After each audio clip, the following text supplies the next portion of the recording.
আমার আমার স্ত্রীর মানে গলার ভিতরে স্বর্ণের চেইন ছিল একটা, আর ছিল হলো ওই যে আমার মেয়েরও ছিল, আর স্ত্রীর কানে স্বর্ণের জিনিস ছিল। আমি যতটুকু জানি আমাদের সাথে ওনাকে আমি চিনতামও না। আমার ওয়াইফ আর মানে পাশাপাশি ফ্ল্যাটে থাকার কারণে তারা চেনে। এই সুবাদে পাশাপাশি থাকার কারণে ওই আমার মেয়ে পড়তো, পুরো 1 বছর পড়ছে, গত এই 25 সালে পড়ছে। তো লাস্টে দেখা গেছে যখন ওনার বাসা চেঞ্জ করে এখানে আসছে, তখন এই যে কালিন্দী বয়েস মানে গার্লস স্কুলে ভর্তি পরীক্ষা 6 তারিখে, এই যে জানুয়ারি 6 তারিখে। তো এই ম্যাডাম ওখানে বলছে কি যে আমি তো ওখানে আগে পড়াইতাম, সব জানি যে কী পরীক্ষায় আসবে, তা মেয়ে যদি এখানে আসে আমি আমি দেখাই দেবো। তো ওই ওনারা বৃহস্পতিবার এই বুধবার এসে বলে গেছে, বৃহস্পতিবার আমার মেয়ে পৌনে 5:15টার সময় এখানে বাসায় আসছে। আসার পরে উনি ওই যে পড়তে আসছে, আবার এখান থেকে সিসি ক্যামেরা দেখা যায় যে পৌনে 7টার সময় বেরোয় গেছে, 1.5 ঘন্টা এখানে ছিল।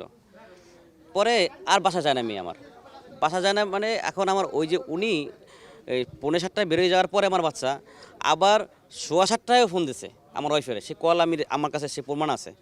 আমি বললাম যে আপনি তো কী বললেন, তাদেরকে পাওয়া যাচ্ছে না পৌনে 7টা থেকে, আর আপনি কল দিলেন হলো 7:15টায়, আধা ঘন্টা পর কী বললেন। আমি বলছি কি যে আপনার আশা লাগবে না, মেয়ে চলে গেছে। কিন্তু ওনার বাসা থেকে আমার বাসার দূরত্ব মাত্র 5 মিনিটের পথ। আমি বলি যে এখানে সন্দেহ আমার লাগছে, এই সন্দেহ থেকেই যখন কোনোভাবে উনি এটা মুখ খুলতেছে না, তখনই আমি তারপরে আমি জিডি করলাম। আমিও পাইতেছি না, জিডি করলাম যে উনি এই কথা কেন বললো, উনি আরও আধা ঘন্টা পর কথা বললো, তারপর বলতেছে যে বাসায় হয়ে গেল না, কোথায় যাবে। এই থেকে জিডি করার পরে, জিডি করতে গেছি পরে তখন বলতে কি যে আপনাকে আমার শুধু সার্চ করেছিল যে আপনার পারিবারিক কোনো সমস্যা আছে কিনা, এই জন্য তারা চলে গেছে কোথাও, পালাই আছে, আত্মগোপনে আছে। আত্মগোপনে তাহলে কীভাবে বাই করবো, আমরা পুলিশ তো আর ফেরেশতা না, বিভিন্ন কথাবার্তা বলছে। তারপর আমরা জিডি করছি, করার পরে আমি লেগেই আছি আজকে 20 থেকে 22 দিন, প্রায় 22 দিন, কিন্তু প্রায় 21 দিন পর্যন্ত আমি থানায় 100 বারের উপরে গেছে চলে গেছি। ঘটনার যে 22 দিন হয়ে গেল, আপনার কি মনে হয় না যে বাসায় এসে দেখা দরকার বা পুলিশ বাসায় এই ঘটনার এই যে 25 তারিখে বা 27 তারিখে আমি পুলিশ ওনাদেরকে রিকোয়েস্ট করলাম, পরে ওনারা আসলো, 2-3 জন আইও আসলো। আসার পর না গেটে বাইরে দাঁড়ানো ছিল, পরে ওনারা ওই যারা এখন বর্তমানে যারা মানে আসামি দেয়, ওনারা ওই গেটের ভিতরে দাঁড়িয়ে বলতেছে কি যে দেখেন স্যার ওনারা চলে গেছে, ওনার মেয়ে চলে গেছে, এখন আমাদেরকে চার্জ করতেছে, আমরা চলে যাওয়ার পর আমাদের দায়িত্ব নেই আর নাই। এই কথা বলার পরে ওনারা বললো কি ঠিক আছে, পরবর্তীতে কোনো যদি কথা আর জানা লাগে আপনাকে জানবো, এই কথা বলে পুলিশ চলে গেল। ওনারা বলতে পুলিশ কে আসছিল, কর্মকর্তার নামটা একটু নাম রনি চৌধুরী, এসআই, আর আইও, আর ওই আর বাকি যারা দুদিন ছিল ওনা অন্য মানে ওই থানারই অন্য, কিন্তু এই পারপাসে আসে নাই, একসাথে আসার কারণে সাথে পুলিশ হেফাজতে নেওয়া হয়েছে, আটক করা হয়েছে। তারা কি বলছে আসলে, কেন তারা এখানে কোনো মুখ খোলে নাই, কেন এখন এখানে মুখ খোলে নাই। এখন ওনার থানায় নিয়ে গেছে, বলছে যে ওখানে বেশি আমরা জিজ্ঞাসাবাদ করবো, তারপর পরবর্তীতে কি ঘটনা ঘটছে। কোনো মোটিভ কেন মারা এখন আমার স্ত্রীর মানে গলার ভিতরে স্বর্ণের চেইন ছিল একটা, আর ছিল হলো ওই যে আমার মেয়েরও ছিল, আর স্ত্রীর কানে স্বর্ণের জিনিস ছিল। আমার মনে হয় যে এই যে আসামি 2 নম্বর আসামি যে হুমায়ুন, ওনার পাসপোর্ট পাইছে বাসায় একবার নতুন, উনি বাইরে যাওয়ার জন্য মানে রেডি ছিল।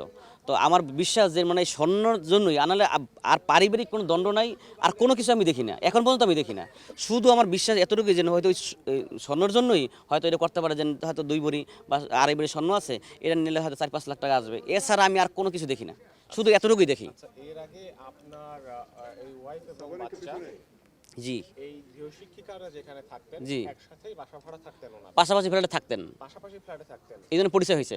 সেখানে কোনো তাদের সাথে তাদের কোনো মানে দ্বন্দ্ব ছিল না আপনি কিছু জানেন? না দ্বন্দ্ব, আমি ওই বাড়িওয়ালার কাছে জিজ্ঞেস করলাম, তারা বলছে না কোনো দিন কিছু হয় নাই, যদি হইতো তাহলে তো এখানে আসতো না। এবং বাড়িওয়ালা এই কথা বলছে যে তাদের সাথে ভালো সম্পর্ক, আপনার ওয়াইফের সাথে খুবই ভালো সম্পর্ক, আর ওই যে আপনার মেয়ের সাথে আর এই যে মাস্টার তার বোন, এই বোনের সাথে খুবই মানে এই বান্ধবী, বলছে যে সব মানে বলে এখানে অনেক গল্প করে। যেহেতু এই এত সম্পর্ক মানে ভালো সম্পর্ক থাকার কারণেই তো এখানে আসছে, নাহলে তো আসতো না। যদি ঝগড়া থাকতো তাহলে তো এত দূর এসে তো আর ওটা ছিল আপনি কি না। বাসায় থাকতেন না? হ্যাঁ আমি থাকতাম, কিন্তু আমি তো দিনে অফিসে থাকতাম, তারা দিনেই তাদের সাথে সম্পর্ক ছিল। আমি রাতে এসে তো আমি অফিস থেকে ফিরে এসে আমি ঘুমিয়ে যেতাম, কিন্তু দিনে যে কি হইতো, তার সাথে দেখা হইতো, কখন পড়তে যেত আমি এত জানতাম না। আচ্ছা আপনি পুলিশ যখন বললো যে আপনি এই বাসায় নাই, জি, ঠিক আছে, তারপরও তো আরো 20 দিন ছিল, এই 20 দিন আমি থানায় প্রতিদিন এই 3-4 বার করে যাই, রাত 1টা-2টা পর্যন্ত বসে থাকি। আমি বলি স্যার কোনো তথ্য আছে, বলে কি আমি মোবাইল দেখছি, সার্চ করেছি, মোবাইল খুলতেছে না। মোবাইল না খুললে আমরা কেমনে ধরবো, আপনিও মানুষ আমি মানুষ, আমরা কি জিন নাকি। এইভাবে বলে বলে আমি রাত 1টা-2টা বাজে আবার আসছি, আবার সিসি ক্যামেরা দেখছি, এখানে দেখছি, মানে যেখানে গলি যত মানুষ পাইছি, ভাই দেখেন এই ছবির সাথে কেউ দেখছেন কিনা, যদি পান।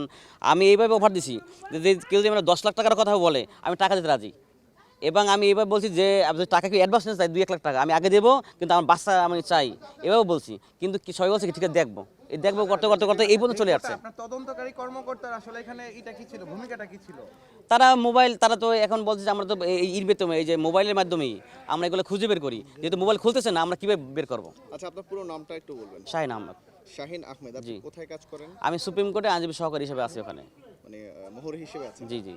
ভাই আরেকটা বিষয় ভাই, আরেকটা বিষয়, যেদিন পুলিশ এখানে আসলো সেদিন তো এই বাসাটা তল্লাশি করছিল। না তল্লাশি কর না, ওনার গেটের বাইরে ছিল আর ওনার ভিতরে দাঁড়াইয়া বলতেছে যে স্যার এই তো আমাদের এখানে পড়তে আসছিল, পরে চলে গেছে, আমরা তার কিছু জানি না, সিসি ক্যামেরা ফুটেজ আছে। কতদিন পরে পুলিশ এখানে আসছিল? 2 দিন পরে। 2 দিন পরে আসছিল। জি। এরপর আসে আরেকটা বিষয় বলেন যে সম্পর্ক যেহেতু অনেক ভালো ছিল, সেক্ষেত্রে যেহেতু আপনার ওয়াইফ জি, মারা গেছেন, জি। তিনি কি কখনো আপনাকে এরকম কোনো কথা বলছে কিনা যে না, আমাকে বলে নাই। টাকা পয়সা ধার দেনের কোনো বিষয় ছিল না কিনা? সেটা আমাকে কখনো বলে নাই, সেটা আমাকে কখনো বলে নাই।